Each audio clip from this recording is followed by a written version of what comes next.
Hey, what's happening everyone? Another video from me today. This one's about managing your bladder and trying to prevent the dreaded UTI infections. Thank you for Jaydeep Chowdhry for suggesting this one. I hope I've said your name right. So I think I'll start off first up with how to manage your bladder. Now, I personally manage mine through intermittent self catheters. So every so often I go to the loo and put a catheter in, empty my bladder, and do that regularly throughout the day. So I probably do about 8 a day. That's quite a lot. Now, when I was in hospital back in rehab, they were saying to do one every 6 hours. I mean, to me that's just crazy. There's no way I could go 6 hours. Some days actually, in fact most mornings when I get up, I've had a cup of tea, maybe have a cup of coffee as well, and I can barely go 2 hours without having to go. Now I can't feel anything, so I have to kind of second guess my body all the time, but you get to know your routine. I know that through the morning I'm going to need to empty my bladder a lot more than I will, say, late at night. Sometimes late at night I can go at 5-6 o'clock and then go again at 10-10:30 before bed, and it's actually not that much, maybe 300 ml.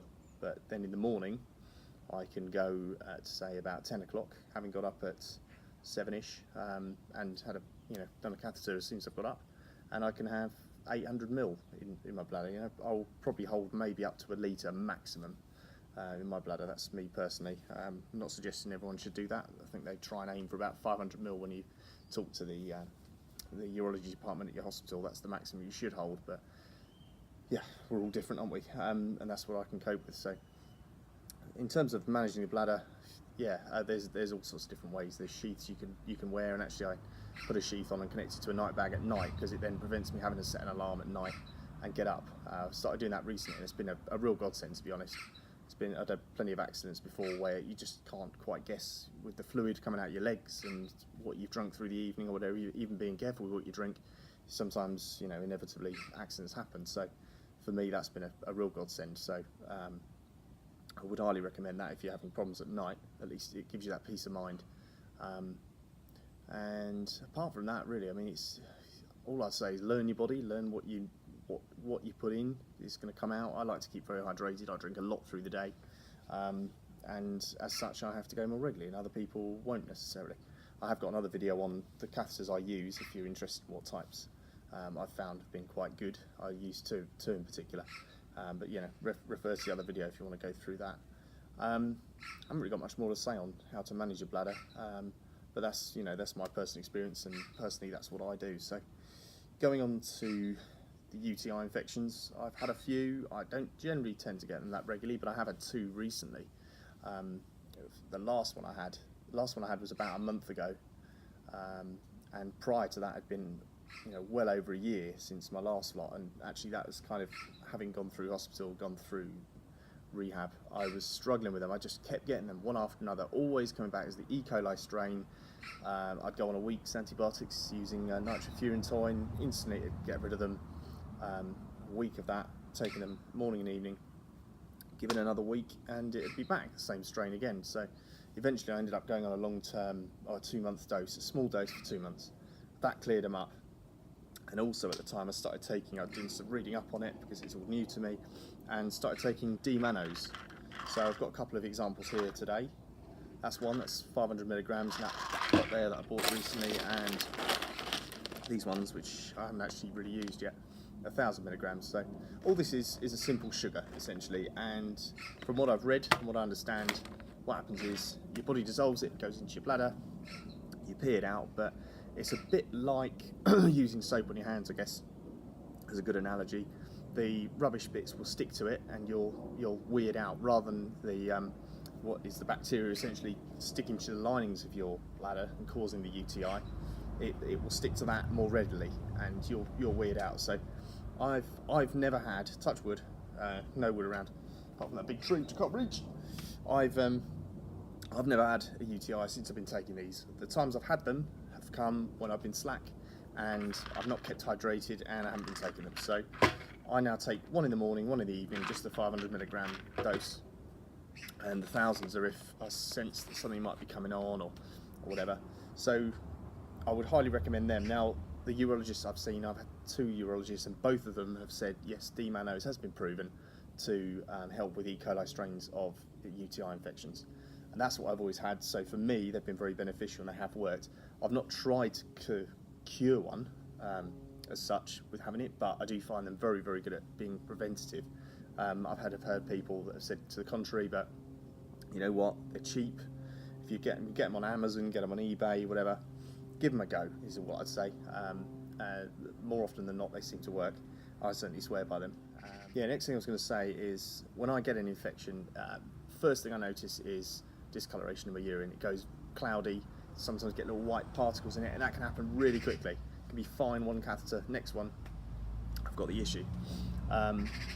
Very soon after, probably within a few hours, definitely within that day, I'll start feeling pretty lousy. Again, I can't feel anything from the chest down, but straight away my appetite will go. That's the first thing. Then I'll feel a bit sluggish, lacking energy, fever will start to set in. So I don't mess about with them. I don't start looking at, maybe I can drink loads of water and flush it out.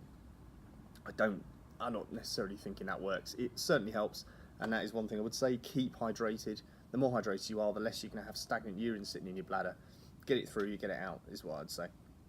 That certainly helps. The one time I did have one late recently, I was on holiday, probably wasn't drinking enough, sweating loads, and yeah, I actually went down with one on holiday, but I think the heat, the lack of hydration that day, none of that helped, and I wasn't taking D-manos.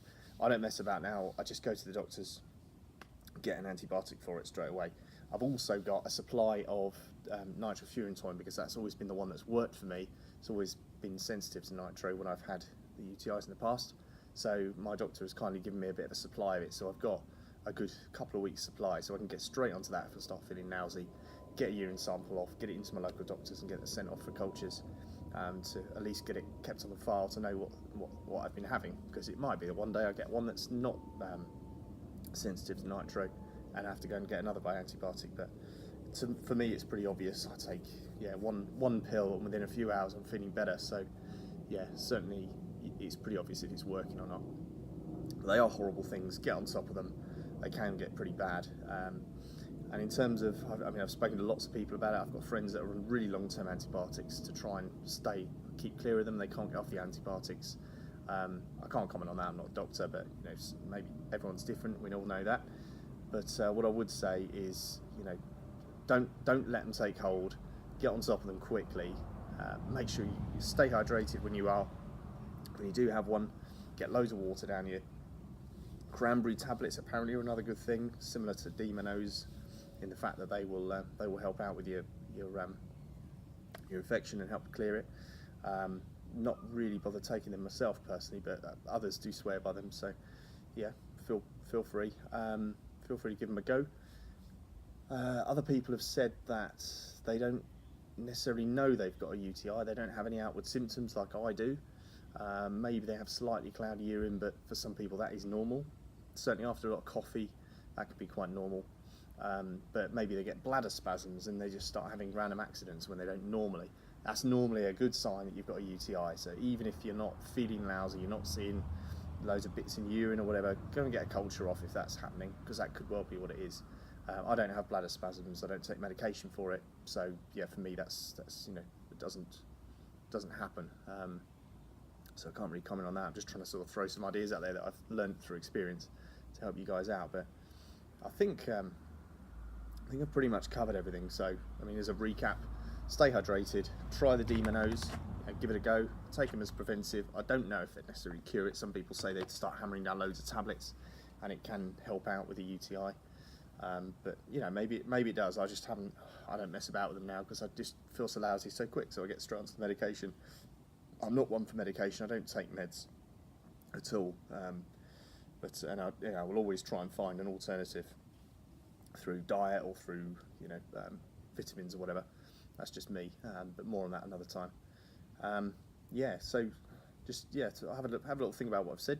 Give that a go. I hope that helps. I hope that provides some useful insight and maybe some other avenues to follow for those that are struggling with them. If you are getting them regularly, then go back to your doctor and see if you can get a longer term antibiotic that's a small dose that does work, because it's no good just keep getting them one after another. It doesn't help that we're shoving foreign bodies into ourselves regularly throughout the day. That's never going to help. But I'm not so convinced with E. coli. Certainly, it lives in your gut. It's there. I'm not so convinced really catheterising is a reason for that. But you know, that's just my thoughts anyway. So yeah, I think I've covered everything. I hope that's good. Leave comments below. I'll try and answer anything that anyone questions, and I'll look forward to seeing you on the next video. Thanks very much.